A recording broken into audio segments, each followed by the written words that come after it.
Hello everyone, welcome to this video where we're going to look at how we can define and use steel design groups using Altair's S-Steel.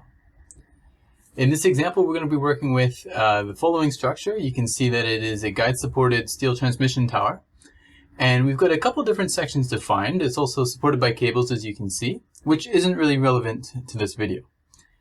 But we've already analyzed this model. I can go to the graphical results window and I can look at some of the diagrams that display the results. So I can look at, for example, axial force diagrams in the model to understand how that is being displayed.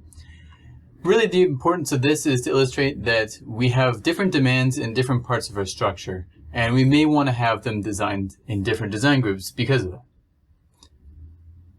So if I go into S-Steel, into the Build Steel Design Model button right here, I'll be able to see the sections that I can design using this design code that I've selected, the ASCE 10-50.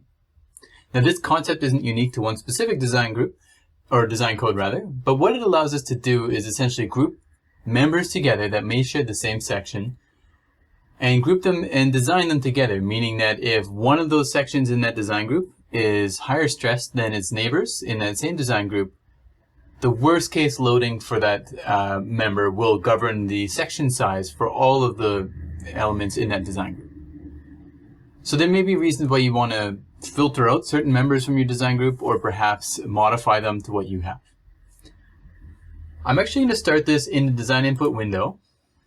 And from within the design input window here, I can go to the edit menu and I can see that there is an option right away to generate section number groups. So if we were to start with our own custom steel design groups, and perhaps we weren't satisfied with that, we can always revert back to the default, which is to generate section number groups, basically based off of the section number that you've assigned to a member in S-Frame.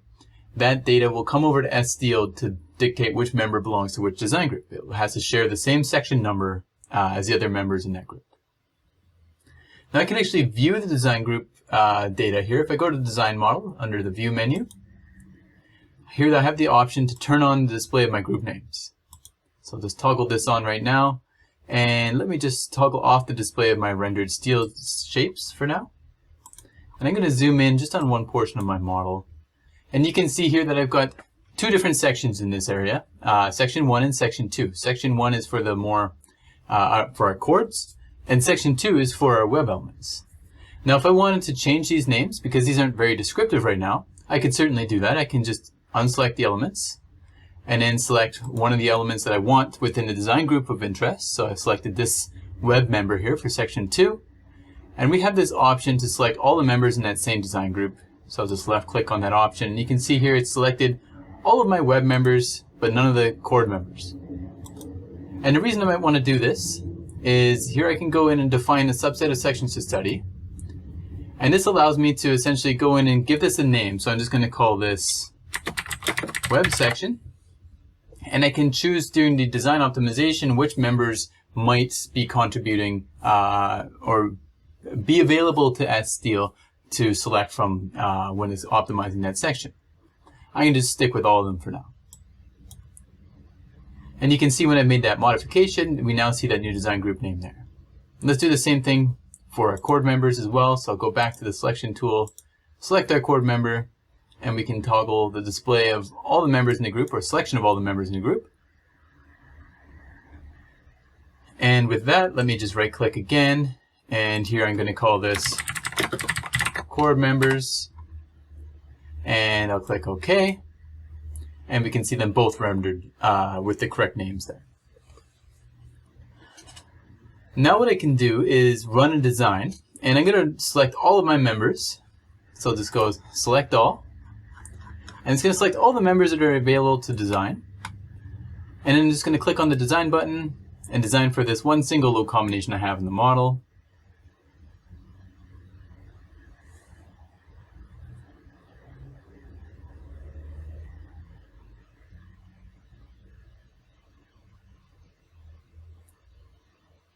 And we're presented with the solution. As you can see, we have a lot of purple in this display. Purple is indicating, as you can see from the legend, a fairly low utilization demand capacity ratio. And if I zoom in back to that section that I displayed earlier, Here I have some of the more highly stressed elements in my model. So you can see here the section size that's being assigned. I've actually enabled that view by going to View, Design Results, and choosing the proposed section. And it's important to distinguish the difference between proposed section versus optimal sections. Proposed sections are the sections that will work for all of the design group components, all the members in that design group. Optimal sections are more member specific. So if we want to display optimal sections, they may not necessarily give us the same answer as the proposed sections because they're looking at member by member groups rather than the overall group. So if I click on this option,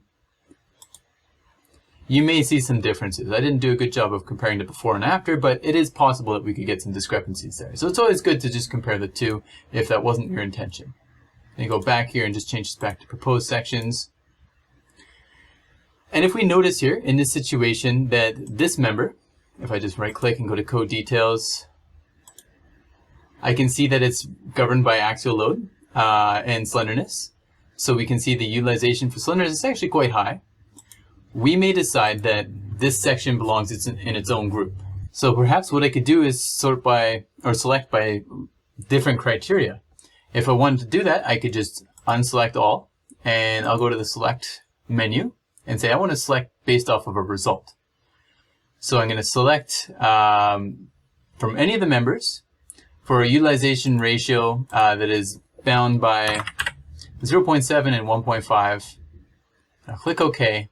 And you can see here it's selected a few of these members.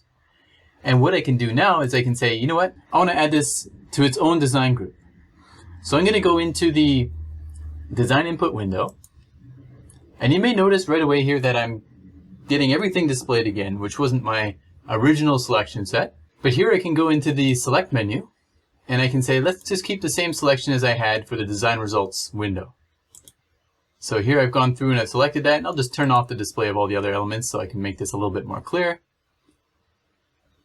And I'm going to say, let's just add this to its, remove this from the design group, and let's add it to a new design group, which can be done using the define a subset of sections to study. I'm going to give it a name called Redesign One. Click OK, and you can see now I've got those sections in their own design group. So if I were to go back and code check the entire structure,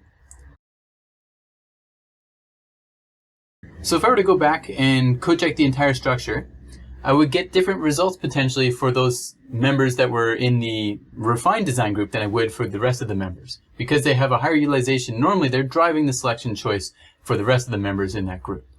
But if I just zoom in here now, here I can see that these members have the new name, Redesign One, indicative of their new design group, whereas they won't be designed with the rest of the core members or web members. They're in separate design groups. So I can go through now and redesign that.